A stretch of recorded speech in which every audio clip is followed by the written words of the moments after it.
Subscribe now and press the bell icon. Never miss an update. अस्सलाम वालेकुम वरहमतुल्लाहि वबरकातुहू। मैं हूं शौकत अल वतनी। तमाम हसनात के साथ वतनी बिज़नेस में खुशामदीद। दोस्तों, जैसे आपको मालूम है, मैं वक्तन फ़वक्तन बिज़नेस के हवाले से, कारोबार के हवाले से आपको मुल्की और गैर मुल्की ख़बरें, अपडेट्स और तबसरे आपसे शेयर करता रहता हूँ। इसी सिलसिले में एक बहुत खुशखबरी है हमारे ख़ास तौर पे पाकिस्तानियों के लिए, ख़ास उनके लिए जो ओवरसीज़ पाकिस्तानी हैं, बैरून मुल्क रहते हुए अपने वतन की खिदमत करते हैं। उनके लिए खुशखबरी ये है कि हुकूमत पाकिस्तान की तरफ से ई पासपोर्ट का इजरा कर दिया गया, जो काफ़ी अरसा से इल्तवा का शिकार था। तकरीबन ये मई 2021 में जारी होना था, लेकिन किसी वजह से ये नहीं हो सका, तो अभी उसका इजरा कर दिया गया। आपको याद होगा कि चंद साल पीछे चले जाएं, तकरीबन 15-20 साल पीछे, तो मैनुअल पासपोर्ट होते थे जिसपे हाथ से नाम, पता, एड्रेस, हर चीज़ हाथ से लिखी जाती थी। फिर उसके बाद कंप्यूटराइज पासपोर्ट आए। कंप्यूटराइज के बाद अब ई पासपोर्ट जारी कर दिए गए हैं हुकूमत की तरफ से। ई पासपोर्ट है क्या?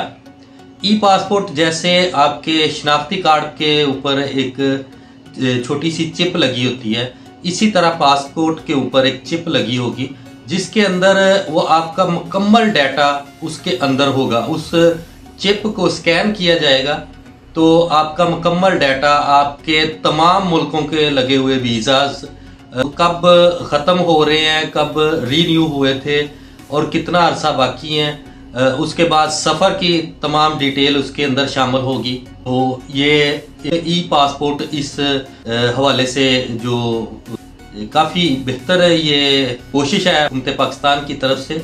असल में ई पासपोर्ट बहुत से तरक्की याफ्ता मुल्कों की तरफ से ये ऑलरेडी बहुत पहले से जारी किए जा चुके हैं, और ई पासपोर्ट की आम तौर पे ये आम पासपोर्ट की निस्बत मैनुअल पासपोर्ट तो अभी बहुत कम है कि शायद ही किसी मुल्क का हो।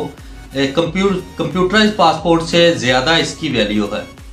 होता ये है कि ई पासपोर्ट अगर आप कहीं भी सफ़र कर रहे हैं, बैरून मुल्क सफ़र कर रहे हैं, तो ई पासपोर्ट की सहूलियत ये है कि तकरीबन दुनिया के हर एयरपोर्ट पे जो ई पासपोर्ट के हवाले से अलग से काउंटर बने होते हैं, जिन पे आप खुद से अपने फिंगरप्रिंट के साथ अपनी इमिग्रेशन कर सकते हैं। उसके बाद आप अपना बोर्डिंग पास ले सकते हैं। उसके बाद आमतौर पे देखा होगा कि जो एयरपोर्ट्स हैं उनके ऊपर जो ई पासपोर्ट के हवाले से अलग से काउंटर बने हुए हैं, उन पे लाइन में लगने की ज़रूरत नहीं होती है।